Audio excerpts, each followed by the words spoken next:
Разгръщаме си бързо Таро относно човека, от който те пази Вселената. А тя те пази от някой, който е много силно насочен към физическия свят.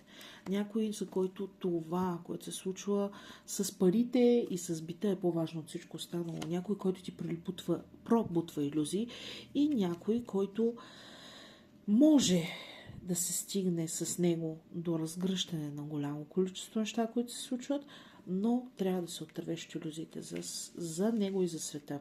И защо Вселената те пази от него? Защото първо трябва да се намери баланс, за да се намери любовта. И защото макар да успяваш да изкараш от духовния свят изключително много неща в физическия, като идеи, като концепции, като напъване на практика, приятелю или приятелко, живееш в хаос. А първо трябва да се открие баланс. Ако все още не сте последни два момента го направите, а може да и напишете в коментари как стоят нещата всъщност човека, от който Вселената ви пази.